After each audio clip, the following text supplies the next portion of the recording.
Hello, Disney fans and history lovers. This video applies to both my channels, or two of my three channels. It's not often that I get to do that, and I decided to release this video on both. I do have another video coming soon for my history channel, but it's going to be a little bit longer before I get that one up.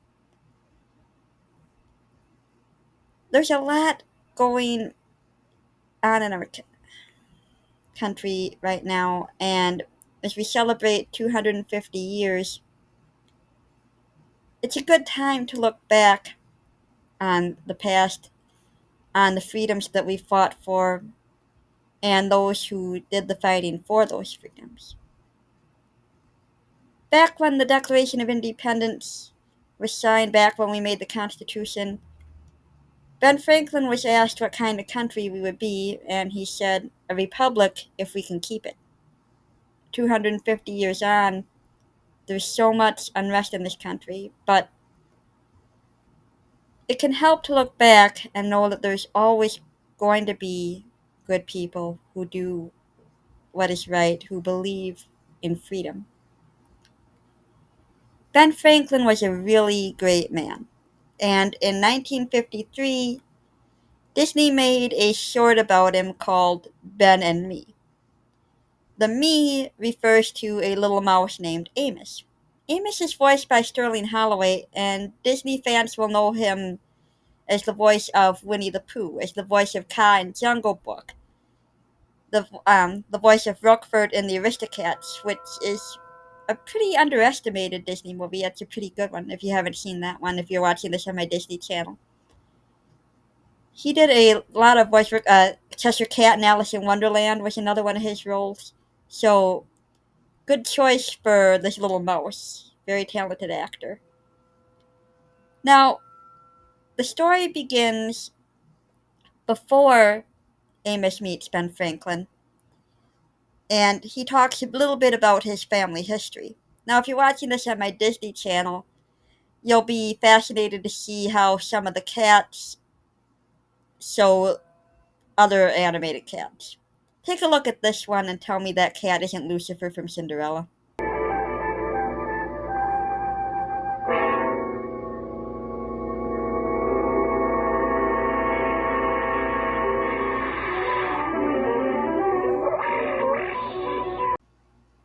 It's kind of fun for me to watch this as a history lover because I can also see different historical events depicted in this. Like, for example, one of Amos's ancestors supposedly was a painter studying under Hans Holbein.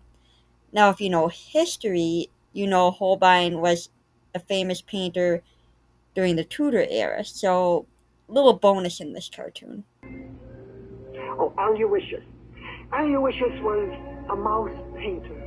Well, one of the truly talented members of our family who studied under the great Hans Holbein, under the floor of the famous old master's studio.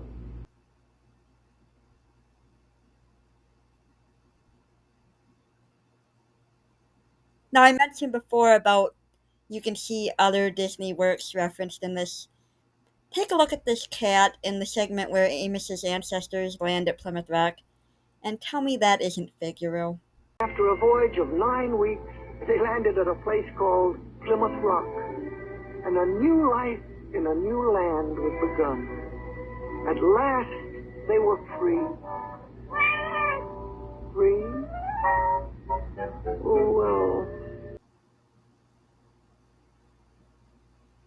So now we've looked at Amos's family, time to get on with the main part of the story of his friendship with Benjamin Franklin.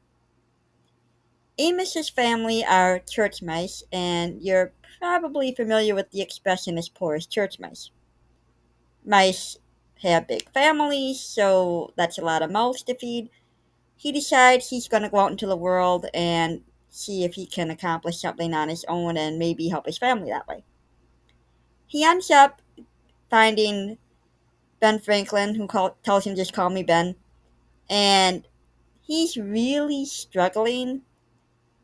To start with, the place is freezing, and it's Amos who has the idea for one of Ben Franklin's most famous inventions, the Franklin stove. Mr. Franklin. My name's Ben. Plain Ben. Just what would you do, whatever your name is? My name's Amos, one of the church mice from over on 2nd Street. And the first thing I'd do is figure a way to heat this place. All your heat's going up the chimney. And what would you propose? Put the fire in the middle of the room. Oh, nonsense. You want to burn the place down? Make something out of iron and put it in. Say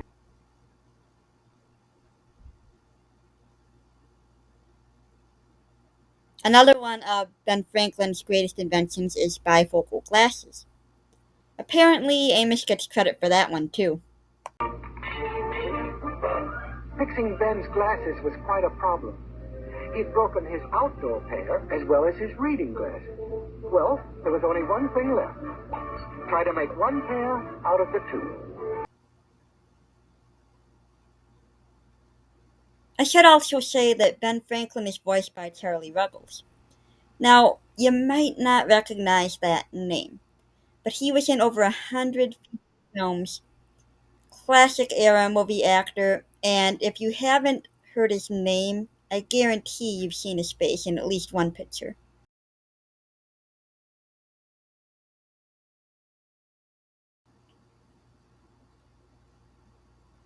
Now, besides being an inventor, Ben Franklin was also known for his writing. Very talented writer, wrote some anonymous letters under the name of Silence Dogood, did a lot of writing during the Revolution, of course, to help accomplish things, and of course he's well known for Poor Richard's Almanac and the Pennsylvania Gazette. And Amos apparently helped him with that as well, by being an undercover reporter of sorts. One thing I find interesting that they show in this cartoon is Ben Franklin was instrumental in improving the fire department, which absolutely sucked at that time. And apparently, Amos had a hand in that by helping to report on just how bad a fire was. And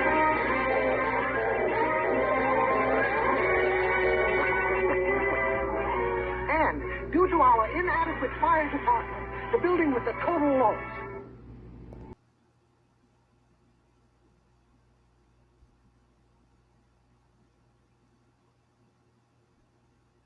One of the things Ben Franklin is also famous for is experimenting with electricity. And there's a famous story that he flew the kite in the lightning storm, and the lightning sent a bolt down the kite string to the key and electrified it. This story is one of those historical myths people still believe. Think about it a moment. If this were true, yeah, Ben Franklin would have been a charcoal briquette. But it is still a story that everybody seems to know. And they included a version of that in this cartoon. Amos, unfortunately, was sent up on the kite, and Ben didn't tell him it was an experiment with electricity. He just said, "You're going to be an in the air reporter." When the lightning strikes, Amos is not happy about being used as a guinea pig. Speak to me. Was it electricity? Was it electricity?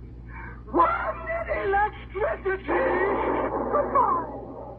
Goodbye and forever! Please, Amos, wait! Now, it's shortly after this that the revolution breaks out, and Ben is going to really need Amos's help. Ben goes to England to try to smooth things over, work things out, and he comes back with the word that's not going to happen.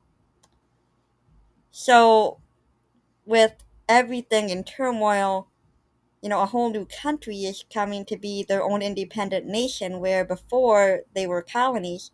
A lot is going on, and he needs Amos's advice. Amos, understandably, is not willing to come back to him after he got almost electrocuted.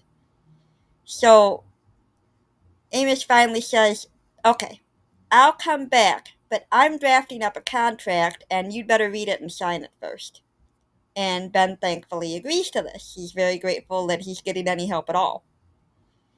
Well, the next day, Thomas Jefferson comes to see Ben, and he's having a hard time with the opening of the Declaration of Independence. Now, without even meaning to, Amos inspires the writing of the Declaration of Independence, at least the opening of it. Now, this is actually historically accurate. Everybody always thinks of Jefferson as having written that, but it was actually edited by Ben Franklin. Find the word. Yes. How about our contract? No, Amos, not now. Yes, now, or I'm leaving. All right, Amos. When, in the course of human events, it becomes necessary. Sam, that's it. That's it. When, in the course of human events, it becomes necessary for one people to dissolve the political band which have connected them with another, and to assume, among the powers of the earth, the separate and equal station to which the laws of nature. A couple notes about Thomas Jefferson in here. Ben refers to him as Red, and Thomas Jefferson actually was a redhead in real life. Interesting they got that detail in there because usually I think when anybody pictures the founding fathers, they picture the powdered wigs and don't think about what their actual hair color really was. So, nice attention to detail in that. Jefferson is voiced by Hans Conried, who will be best known to Disney fans as the voice of Captain Hook. The cartoon ends with a tour guide showing modern tourists the statue of Ben Franklin, and on Ben's hat is a little statue of Amos. And the human tour guide, tells the human audience how important Ben Franklin was, while a mouse tour guide tells the mouse tourist how important Amos was. I thought that was a cute way to end it. This is based on the book by Robert Lawson. If you want to read that, of course, it's far expanded compared to the cartoon, goes into a lot more of Ben Franklin's life. And if you want to learn more about Ben Franklin, I really recommend reading his autobiography. Really great book. It's a quick read. I think that any history lover will enjoy it. I've also wondered as I was making this what Ben Franklin would think of this cartoon if he could see it, because it shows him as not really able to accomplish anything without Amos. But if you've read Franklin's works and know his sense of humor, I think he would actually have enjoyed this. I hope everybody has the best possible day, and to my Disney fans, I'll say remember the magic, and to everyone, take care, and have the best 4th of July possible.